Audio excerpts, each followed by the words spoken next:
jàngeen jëf ci ànd bi ak ñun UTV waxtu xabaru marax yi li ci gën a fees bokk na ca ni ginnaaw LONASE ba ay cool koppar gu lënt dugg yaakaar ca la yem post-it am coow gu ni mel tey ji trésor mu ay ci coow li lu jege juróomi milliards moo fa ni meng ni menteñ Sénégalais yi seen kàddu jib na ci wàllu gu ni mel ñu bari ci ñoom amuk jaaxle tonk tumurankee jàpp ni ëllëgu réew mi fu mu jëm moo leen lënt dañ ci ànd ak gëstu Abdourahmane lii ci biir xabaar yi na mu gën a yaatu booy fekk na directeur général bu poste moom ban tekkee ndomb ak tànkam ak léegi wala directeur bu poste finance ban tekkee ndomb ak tànkam ak léegi coow la ba léegi jeexagul ndax directeur général ba Abdoulaye Bibi Baldé mi yëkkati kàddoom di xamle ni dafa am lubal gu am ci koppar syndicat banque yi weddi nañu di kay directeur général Bibi Baldé moomu dafa juum li ñu war a wax kay mooy ak njuumte moo am waaye lubal koppar amul dañ ci ñëw tam ci biir xabaar yi dañ ci bokk itam njàng meek njàngale amat nag nux gu am li nga xam moo di bànqaas bi ëmb jàngalekat yi ci njàng mu kawe mi dañoo delluwaat xëppatim ñaari fanu garaw lu ko indi mooy wane seen naxaru xool ci li xew nañu nag faaw nguur gi dégg leen ndax li ab lancement rek la ñu ci ñëw tam ci biir xabaar yi toog tekki ci réew mi pàcc bi ñuy wooyee rubrique réussir lu mën a nekk la Touba Njaxas lay wooyee liggéeyukaayam boobuleem ñëw ay njaxas moo tax jóg lu ni mel ma ngi ca gis boppam ak ñoom ci àndal daañu ci ànd ak gëstu ay satukat lii moo gën a fës nit ki faram fàcce gi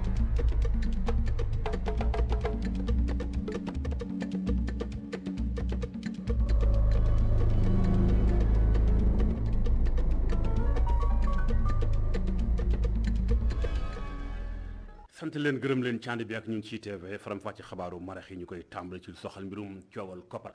maa ngi koy ñu sàng ci boppi xibaar yi lu jëm ci luubal gi nemmeeku ginnaaw ñu koy njoxtu ndax ginnaaw coow loolu koppar ya am ca LONASE ak poste jamono ji kon trésor mu ay ci coow li ndax nee ñu la fëri cay koppar sakkan na xibaar bi tey ñi nga xam ñoo di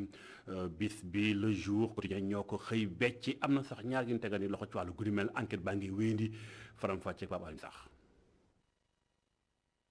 variant bu ñuy woowee détournement deniers publics mi ngi dugg ci structure état bi ginnaaw LONASE ak poste trésor public moom moo chopé li nga xam ni mooy virus juróom milliards ñu daal koy luubal ci keesu institution bi information bi ku ko joxe mooy quotidien bis bi le jour ñaari agent ñoom lañ joxoon baaraam seen tour ñu daal leen di dévoiler ci biir journal quotidien immédiat muy Aziz Diop ak Ahmed ñoom jamono ji takk der yi daal leen teg loxo ñuy xaarandi enquête bi nga xam ni dañ ko indi ngir xam lépp ci wàllum détournement bi mbir mi nag nekk point noir ci bilan bi nga xam ni directeur général comptabilité publique ak trésor daal ñu koy def Cheikh Tidiane Diop yàggul mu génni daal di wax ni moom gestion am lu baax la waaye jamono ji mën nañoo wax ni trésor public li xew poste ak LONASE moo ko jàpp ndaxte yamul rek ci Dakar ci Tambacounda si lu yàggul dara am na agent boo xam ne si dañ ko jàpp ndaxte dafa luubal fukki millions ak ñeent suñu compare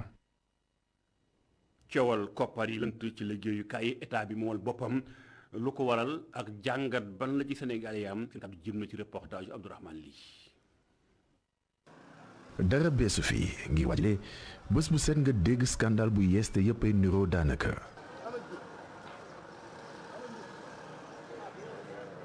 bisi mujj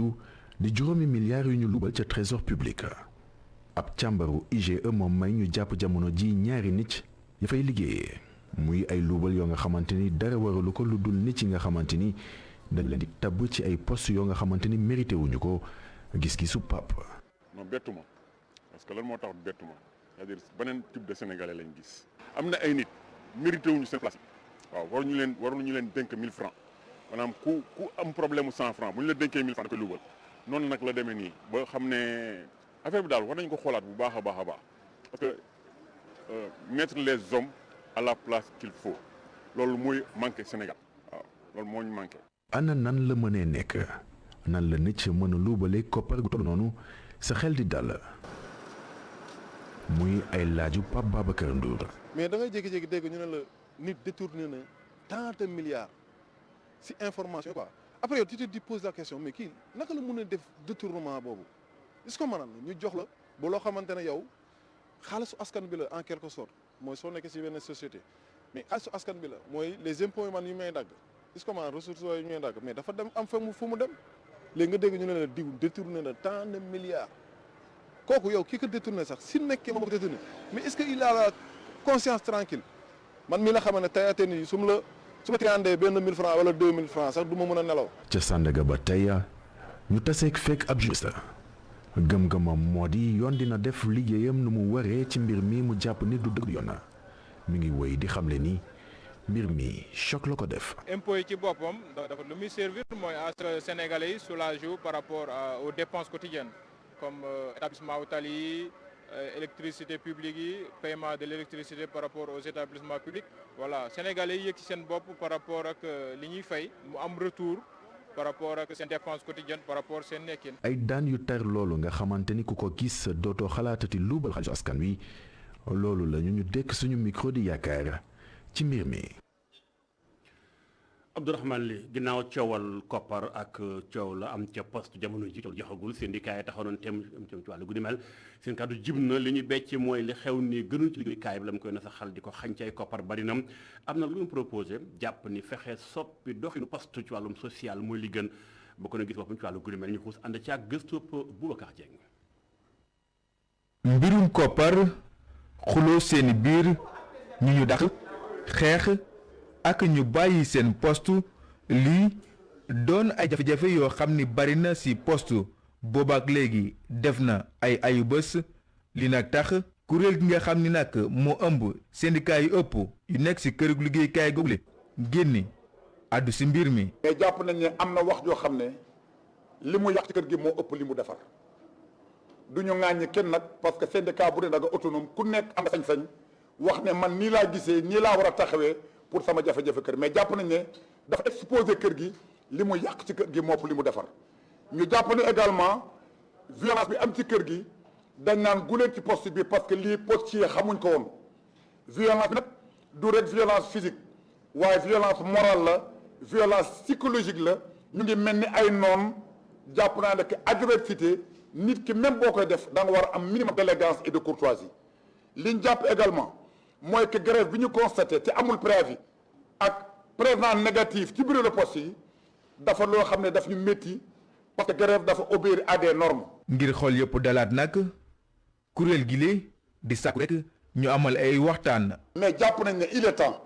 ñu mettre en place un comité sur le dialogue social pour yenn problème yoo xam ne ñu ngi koy remarqué ñu koy waxtaanee ñu ne leen suñu biir mu bañ a jëm ci mbedd mi. leneen mu di mbirum concurrence bi ba tax na ki yor seen kaddu di woo ay natangoom suñ jóg taxaw temm ngir xeex ngir poste jëm kanam. dañuy demander liggéeykat yi à un changement de paradigme un appel à la responsabilité parce que aussi nag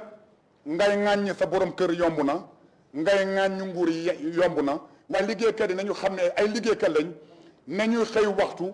di wàcc waxtu luñ la sant nga def luñ la tere nga bàyyi client bu ñëwee nga xam ne mooy sa yàlla mooy sa yonent nga jaamu client bi koo mun a xëcc ci sa famille andi ko ci kër gi nga andi ko ci kër gi loolu également après bu ñu def à tous les travailleurs la. cadre unitaire bi ëmb syndicat yi nekk ci poste di sàkku rek audience ci njiitum réew mi ngir ñu toog waxtaanee xool naka la ñuy indee ay saafara ci jafe-jafe yi nga xam ni poste mu ngi koy dund fi mu toll nii. Boubacar Dieng jaajëf kii di sëñ Dem mooy Amadou moo yore kàddu syndicat di ay syndicats yu bari boole depuis cadre unitaire moom nee na directeur général poste dafa tarangis Abdoulaye Bibi Baldé ndax nee na bi muy wax naan détournement moo am ci 1,5 milliard yi moom Dem nee na du détournement du ak lubalu ko waaye xanaa kay njuumte ci wàllum yorin la maanaam faute de gestion mu ngay faram-fàcce moom Amadou Dem. d'accorduñ ci li xew. parce que poste amul sañ-sañu leble bu leblee aussi leble bokkul ak détournement de deniers publics bu dee suñu directeur moo ko wax comme ni nga ko laajee jàpp naa ne que njuumte la ci kàddoom li tax mooy naam d'accorduñ ci warloon na am mais am na bu amee nag am na waxtaan wax ne maanaam mu tilim ci biir néeg lañ koy fóote am nañ direction inspection postale buñ ko joxoon dossier bi jàpp naa ne que fu ñuy waxee yéen nii jombul xaalis bi ñu leble recouvrer nañ ko bien que nag c'est des pratiques yoo xam ne dañ war a góorgóorlu ba du amati ci poste bi d'accord ci waaye buñ ko waxtaanee woon suñu biir jàpp naa ne que suñu collègues yooyu ñu defaree seen place du kaso mais seen place seen wetu njaboot la woon ñu permettre leen ñu recouvrer xaalis bi nga xam ne moom lañ leble bien que nag d'accord ci leble bi. xabaar yi wëy lii mi ngi soxal nux jëm ci njàng mu kawe mi ndax ñoom itam université yi ak la ca aju dañoo xëppati ñaari fanu bankum loxo amul yeesal nag jamono ji jëlaguñ ci dogal ne ñu nag lancement la. ab dànkaafu la jëm ci kilifa yi nguur gi saytu njàng mu kawe lu ko mooy dañ la dégg lanu bëgg nag mu ñëwaat bokk na ca bu ñuy falaat lu jëm ci yenn kilifa yi nan ko wote lu ni mel mooy seen sàkkuteef ndaje mañ ci wote woon yaatu woon dañu xuus ànd ak kenn ci ñu duppee Lamine Badiane mooy coordonné section UCAD ci bànqaas bi leen ëmb syndicat lu mu ci dénk suñu reporter. dañu amoon ay mbébét ci fii ci université daanaka lépp sotti na bi ci njëkk mooy waxtu pause waa institut de prévoyance médico-sociale liggéey bi ci topp mooy la gratuité de la consultation ci médecine du travail beneen bi aussi mooy ñi nga xam ne yàgg nañ fi nekk ay contractuels ak ay vacataires am ñoo xam ne def nañ fi juróom-ñaari at fukki at ak ñaar ñooñu recteur aussi jël na engagement dina leen recruter incha allah au mois de janvier 2022 parti bi da doon voté ci élection chef département et élection chef d'établissement dans les écoles et instituts ayant rang de fac ak aussi biologie animale géologie ak biologie végétale bi ci aussi mooy le décret 2103 dafa nekk loo xam ni daf ñu soxal lool décret bi dugal nañu révision bi demande de révision bi depuis 3 ans mi ngi au ministère mais ba tey mënu fexe ba avancé. jamono boobu coow li ne ca booy ministre bi ñu dénk jàng koy ma gëstu bu xóot bi di Cheikh Oumar Anne ma ngay dox tànk jàmm ca la xew ca Bambey ngir bëgg jàmm di sa diggante jàngalekat ak li nga xam mooy étudiant yi kàddoom jot naa jib fan toll ak li mu nësër am na lu mu ci dénk ci kàddu Babacar Seck. tey ñii ñaari assemblée du UFR réunir nañu ba ñoom d'accord nañu xoolaat ñaan bi la ñaan ñu dellu si ñaari UFR am na ci ñaari session am na ñetti UFR nag yu nga xam ne seen assemblée ñëwul kenn nag du leen jiitu ci li ñuy def man ministre de l'enseignement supérieur jiituwuma leen ci li ñuy def damay wax situation bi parce que bu ma ci waxee da yàq lépp te bu yàqee baaxul jiituwuma leen ci ñoom en toute autonomie ci seen nuñ ko gisee ak nu mu leen doyee noonu lañ ci réfléchir décidé nañu créer université du nord bu Matam domicilier ko ca dëkk ba ñuy wax Matam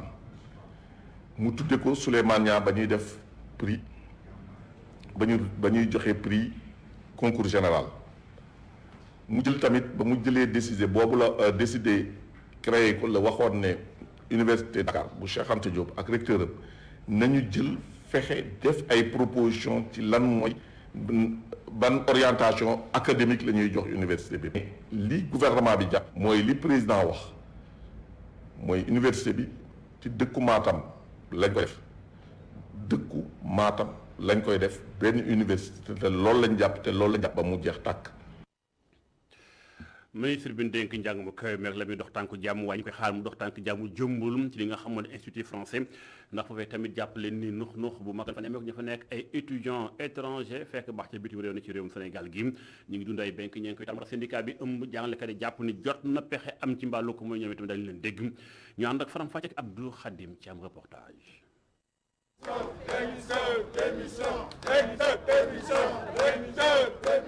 ci bile ambiance la waa syndicat unitaire et démocratique des enseignants du Sénégal enseignement supérieur et recherche amalee seenu toogaayu ñaxtu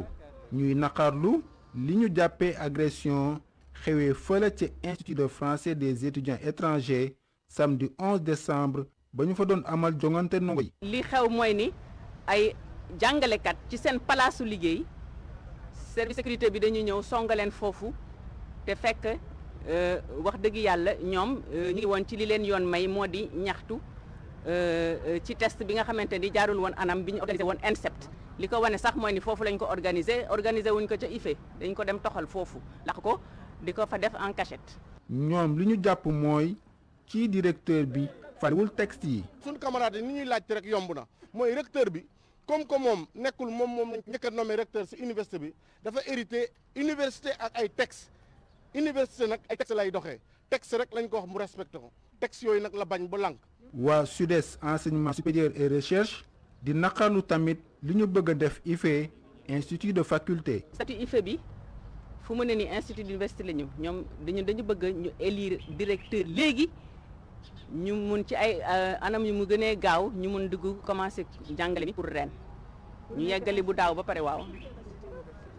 institut d'université la ñu mais dañu bëgg delloo ñu nekk institut de faculté fac de lettres moom ñu kooku moom mënut a ne. institut de français des étudiants étrangers di dund ay bés yu metti bu ñu sukkandikoo ci yile jàngalekat ñuy ñaan ñu respecté texte yi tënk bërëb bi ngir njàng mi gën a ñoŋ.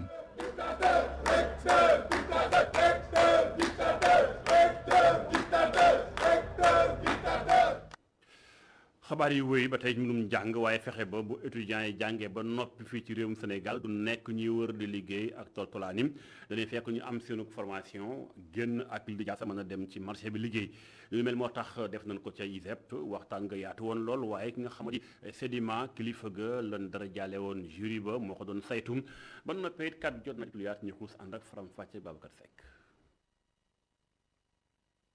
examen bu njëkk ndongo yi war a génne ci ISEP bu Diamniadio door nañ ko ci fukki filière homme d'affaires bi di Babacar Ngom moom leen tànn ngir mu jiite jury yi fa nekk yëpp li tax ñu taamu ko mooy dañ bëgg ndongo yi def ko royuwaay. mais bu ñu génnee même bu ñu mënul am liggéey dañ leen di tàggat ci vraiment ñu am seen autonomie mën a demal seen bopp créer seen ay entreprise ñun dañ leen di former ci loolu et pour loolu moo tax tey lu gën a tax ñu choisir la personne du président Babacar Ngom loolu ci la bokk parce que xale yi dañu soxla toujours di leen won ay nit yoo xam ne dañu gëm seen bopp nit yu bëgg seen dëkk ñoo xam ne lépp lu ñuy am ci Sénégal lañ koy amee te lépp lu ñuy investir ci Sénégal lañ koy investir ñu dañu soxla noonu moo tax ñu am honneur vraiment jël Babacar Ngom def ko suñu président des jurys. modèlu njàng ak njàngale mi ñuy amal foofu ca ISEP di lu neex président jury ba moom sax muy oo bépp këru liggéeyukaay bu nekk ci réew mi lëkkaloo ak ISEP yi fi nekk ngir xale yi mën a liggéey. dañuy woo entreprise yi ci Sénégal yëpp woo secteur industriel secteur BTP ak yëpp xamal leen surtout dama yaakaar ne sax affaire bi du question wu ñu war leen a insérer parce que ñun ñoo leen soxla li ci nekkoon mooy xëy na dañu xamul woon ne lii am na. mais donc dañ ko war a yaatal ba ñëpp xam ko parce que yaakaar naa ne bu ñu xamee ne formation bu mel ni am na jël ay xale à partir du bac nga ci ñaari at nga tàggat leen ci ay métiers professionnels nga xam ne bu ñu génnee tout de suite dañuy dal di opérationnel loolu bu ñu ko yaatalee siiwal ko defe naa du informé du doy ñun en tout cas taxaw nañu pour gunge ISEP danaa ci wax aussi ak ñi ma ci mën a waxal ñëpp jox leen information buy tax ba nga xamante ne ISEP yi dinañ ko gën a xam gën ko gunge gën ko jàppale. ci fàttali ISEP ci ñaari at lay tàggat ay techniciens supérieurs ci pàcc yu ci mel ni électronique informatique wala defarum woto. lu jëm ci wàllum yoon ak lijjanti jàppale ni ko ki nga xam si moo di kon kilifa yoon bàyyi na ko may na ko bàyyi ko néggandiku avocat moo ko xam ne ko sàng ci xabar digg bëccëg bi mais Moussa Sarr di xam ne kon dañ ko woo xamal ko ni ko xibaar bi daal moom dañu toppal wala guni mel lépp mi ngi jëm ci mbirum passeport ak kon lu bël jëm ci wàllum visa ndax yéen a maa doon amal sax ay manifestation ci jàpp ban ko jàppoon doon ñaawlu doxinu yoon ci réewum Sénégal waaye tam xibaar jëm ci mbirum passeport diplomatique yi kenn ci député yi tuumaal ci wàllu guni mel jamono ji tembe kon liggéey baa ngay wéy ginnaaw ba député yi dindee seen wàllum kiiraay fan boobaak léegi Mamadou Biaye moom ci boppam bokk na ci ñi nga xam kon fi ñu toll ni tembe député Amadou Sall kon moo wóor na nim daal dinañ koy tëyee tey négg ko kon mandat de dépôt dañ toppat wàllu guni mel incha allah ca na mu gën a yaatoo njiitu réewum Sénégal président Macky Sall mi ngi ci am ndaje moo xam tab conseil présidentiel la jëm ci wàllum yoreenu pétrole ak gaz Sénégal bu nu ko mbellee li cay génn ci wàllum koom-koom waxtaanee ko mënta ñàkkam teew na ca nee na fi ñu toll nii tembe faaw ñu ëngëmloo ku ne becc xelam la mu xalaat ngir doxal gu jaar ci yoon ñu teewlu kàddu président Macky Sall Babacar Seck. J'ai voulu par cette innovation justement que le Sénégal, à travers les ressources qui seront générées, puisse avoir de la prospérité pour les générations actuelles et les générations futures. C'est le sens de ce cadre COS-Pétrogaz élargi. Voilà pour l'essentiel donc l'arsenal juridique, institutionnel et organique que j'ai voulu mettre en place pour préparer le Sénégal à vivre en toute sérénité sa nouvelle vocation dans le domaine des hydrocarbures et des mines. Si nous retenons sur cette voie, si nous restons autant pour moi sur cette njiitum réewum voie, Sénégal président Macky Sall kaddu ci kàllaama ak nasaraan daañu ko tinki li ñu ci mën a jàpp rek mooy kon waxtaanee ko lu mënta ñàkk la fexe ba lépp lu jëm ci lanuy mbelle ci gànjar ñu war ko ku ne indi xalaatam moo tam dajalem moo dem acteurs yi ci wàllu googee ngir ku ci ne sotti xalaat ba ëllëg yorin bi mën a mucc ayib dañ dikkat incha allah ngeen diglu ko président Macky Sall ci lu gën a yaatu jombul ci xabaaru 19h45 la incha allah ak soxna Adama Anouche Kaba ñu daal di song beneen pàcc bi nga xam ne dafay daal di tëj ci li nga xam si moo di kon xabaar yi laataa ñu yegg ci pàcc bi ñu jagleel réussir ministre bi ne wàllum sport Matar Ba amal nag waxtaan gu yaatu doon na waxtaane mbirum financement ak li nga xam moo di équipe bu Sénégal ak jëm ci wàllum participation ci wàllum jongante yi koppar ga natt nu mu toll ak doxin ak kan bi nga xam ñu ngi koy waajal yu yëpp kàddoom jënd ca moom ministre Matar Ba ñu teewloo ko mu dénk wàllum sport la mu dénk Lamine Fati. li ñu constaté nag mooy liy xew ci stade yi du journal sportif moo koy def du football kat a koy def du acteur de sport a koy def du organisateur yi parce que jongante ba pare génn di toj oto jàmbur yi dugg kër yi di agressé loolu ça n'a rien à voir avec le sport xeex la boo xamante ne bu ko kenn jàpp ne sa moroom a ko war a def ñun ñëpp ñoo ko war a def kuy jógee ci kër dem pour sport rek doo fa andi ay waaye kuy ñëw pour def ay nag ay rek nga mën a def loolu nag ñun ñëpp ñoo ko war a jàpp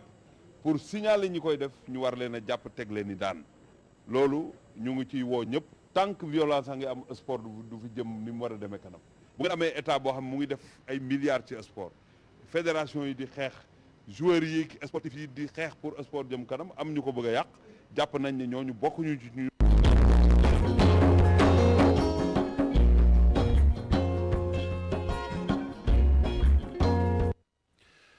toog tekk ci réewum Sénégal lu mën a nekk la rédaction bu ITV di ko ànd ak yéen ci waxtu yu mel nii tey jii ñu ngi leen di xool kenn ko ma nga ca ñëwum njaxas yéen bàyyi fàlli na mu koy ñëwee ak ñoom ci àndal ak it liggéey baak na mu koy doxalee wàllum koom ak it ni mu koy yëngale ci réew mi ngir mën caa am lu mu faje soxlaam ak ñamu ca àndal ci liggéey ci ko ànd ci ak gëstu soxna Aïssatou Kane ànd ci ak Sidi Niang.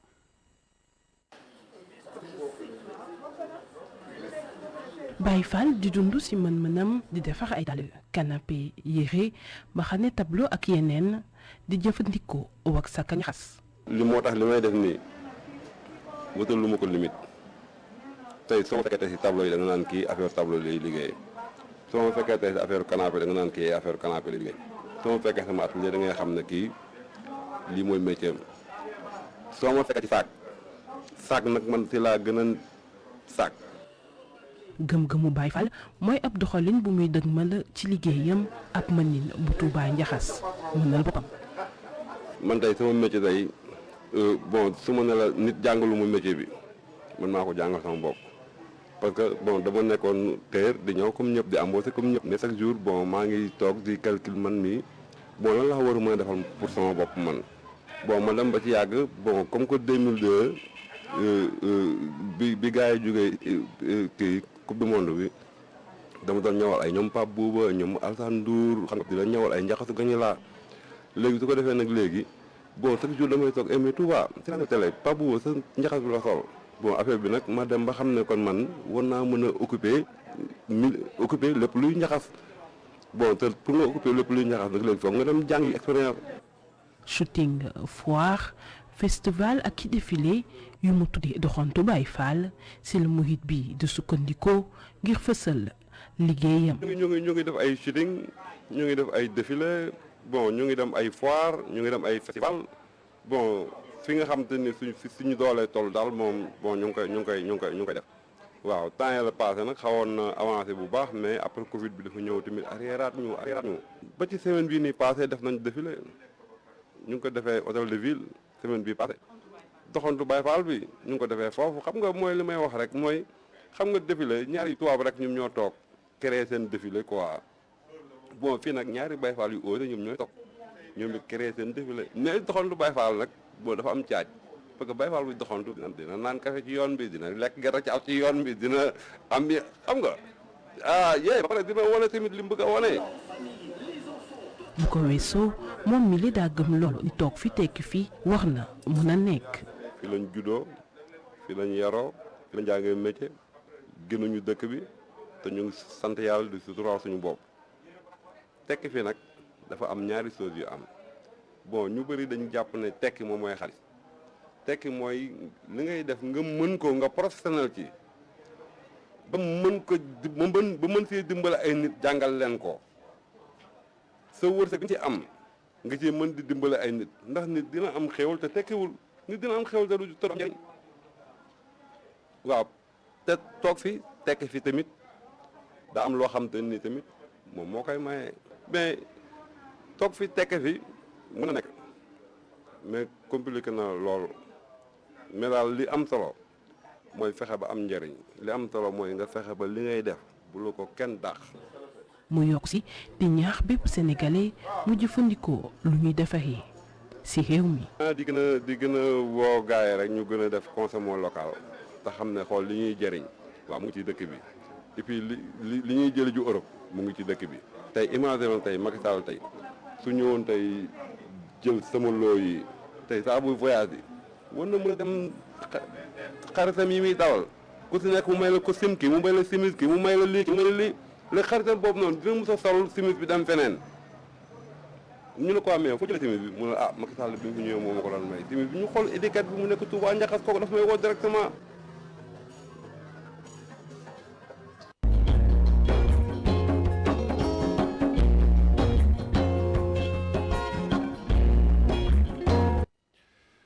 jaajëf soxna Aïssatou Kane jàngeen jëf tam ci ànd ba ñu ci TV lii moo tëj xabaaru marax yi sant leen gërëm leen ci ànd ba suñu programme bàyyi leen ak la Total bloc d'information bi Cheikh Sena Fall ak ganam mu doxal ba ci kanam ila liqa